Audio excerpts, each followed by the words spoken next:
Dead server racks lean in the dark like tombstones in a precinct no one patrols anymore, their LEDs long since blinked out, casting zero light on the console that shouldn't still be running. But it is. The transmitter hums with the stubborn arrogance of a heartbeat that has already outlasted its coroner's appointment. The smell is hot metal, old vinyl, and the specific chemistry of a capacitor that is working too hard to stay honest. Outside those walls, 1966. Flesh and bone in here, 2036. Signal and consequence. Black Star Pirate Radio. Across Kirribilli, the dial sits at 65 Fahrenheit under rain shower. Airflow is north-northeast at about 5 miles per hour. Cool down is when habits set. Swap the tiresome combo for a clean two-step people want to repeat. True resilience isn't about resisting change, but about mastering the rhythm of adaptation. Let it travel. Make the handoff narrative friendly. Title, time, stakes, and what good looks like. Every signal is a story waiting for its true architect. One lever at a time. Change less, learn more, then we can argue about it with actual numbers. Sentiment is a data point, but not the only one. Black Star Pirate Radio. Good evening, Kirribilli. The dial sits at 65 Fahrenheit under a rain shower tonight. Airflow north-northeast at about 5 miles per hour. We're holding steady. Tonight, we're talking about building from the inside out, how we assert our own structural worth and design our lives with intent. Coffee's cold, doesn't matter. The signal is warm and the board is reading clean. First up, a clash of eras on a muddy slope.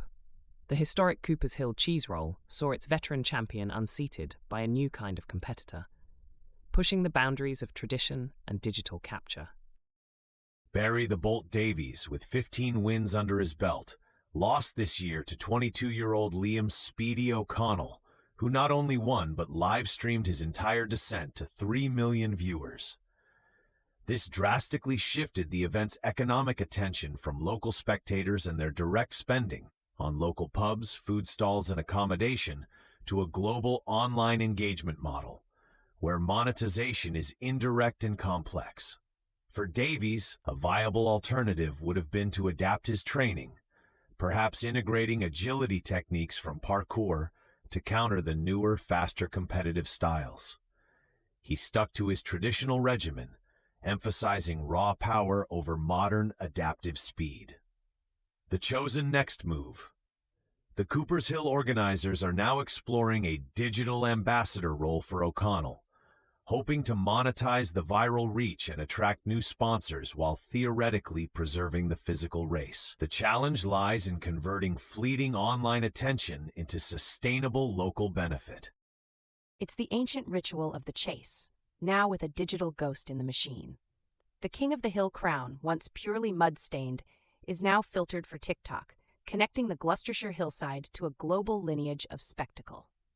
This isn't just about a cheese, but about the shifting myth of the hero, from the local legend you share a pint with, to the globally validated sensation who lives in your pocket. The emotional resonance of shared physical presence battles the scalable, but often shallow connection of the screen. The habit setting here is the expectation of instantaneous, global virality, overshadowing the steady rhythm of local tradition. To build resilient civic architectures, we must discern the signal of genuine community growth from the noise of fleeting digital trends. The dignity of a long-standing tradition rests not on its capacity for clicks, but on its inherent cultural worth and the consent of its participants. A sharp question on cultural provenance, critical thinker. The shift in audience and revenue isn't just on grassy slopes, it's echoing in the hallowed halls of art history. Patching in a caller, the critical thinker. You're on the signal. Does this mean traditions are dead if they're not influencer-friendly? What about the local pub, the old spot, that relied on the old crowd for its annual boost? Who pays for this shift? Your point about the local ecosystem is crucial, critical thinker. The value isn't just in the spectacle, but in the structural support it provides to its immediate surroundings. Speaking of hallowed halls, a rare Rubens drawing, unseen for decades, surfaces in Antwerp, challenging notions of artistic legacy and access. This preparatory sheet for the Descent from the Cross, now at the Rubenshuis, has an estimated market value of 1.5 million euros. This value highlights the tension between private ownership and the broader concept of cultural patrimony, particularly for the city of Antwerp, which claims Rubens as its own. Affected parties include art historians who gain new insights into the Baroque master's process, but also the general public, whose access to such high-value, privately held art is often limited. A viable alternative to simply displaying it in one museum, even Rubens's home, would have been to digitize it in ultra-high resolution with comprehensive annotations, making it freely accessible for art students, researchers, and enthusiasts worldwide through a Creative Commons license, fostering global scholarship and appreciation. The chosen next move involves the Rubenshuis planning a limited edition print series, which, while generating revenue and offering some physical access, still restricts broader, equitable engagement and keeps the original behind protected glass. It's like finding a lost verse to an epic poem, a whisper from the artist's inner compass, revealing the raw emotional scaffolding beneath a masterpiece. This isn't just paper and charcoal. It's a direct line to Rubens' thought process, the very moment an idea took structural form. The myth of the lone genius is challenged by the visible labor, the corrections, the very human process of creation, making his work less distant and more profoundly relatable. Here, the habit is one of scarcity and exclusivity, reinforcing the idea that profound art is for the privileged few. Building a resilient inner architecture means recognizing that cultural wealth, much like knowledge, gains power through distribution, not hoarding. We need sharp discernment to separate the market's toxic residue of speculation from the architectural signal of genuine cultural enrichment and collective dignity. We have already run that tape. Here is the closed-loop takeaway. We turn now to a tragic incident in northern China, where a gas explosion at a coal mine has resulted in a devastating loss of life. At least 82 people have been killed in a gas explosion at a coal mine in northern China's Shanxi province.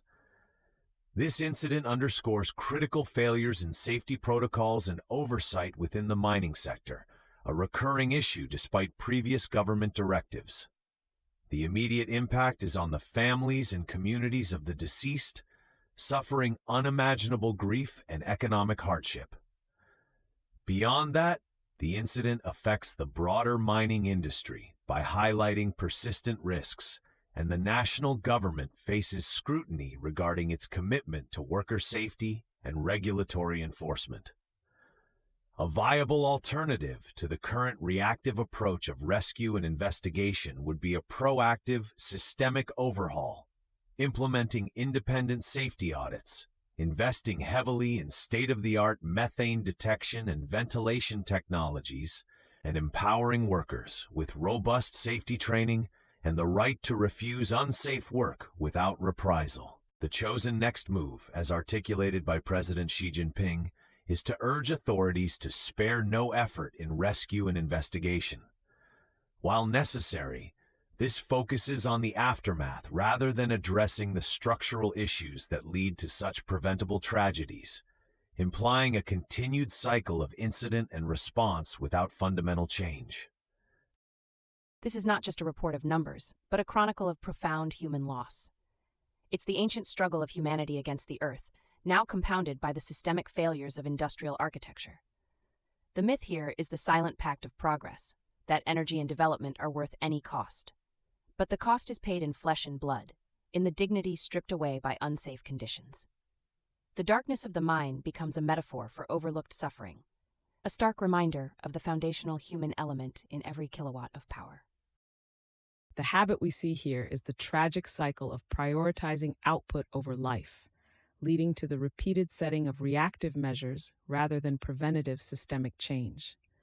To build resilient civic architectures, we must assert unwavering autonomy for every worker's safety and demand that logic and emotion integrate to value human life above all else. This requires sharp discernment to separate the toxic residue of negligence and systemic apathy from the architectural signal of genuine, dignified labor conditions. Black Star Pirate Radio. Continue the signal at TogeeVision.com. Tune in, Sparks and Stories, Gig Passport.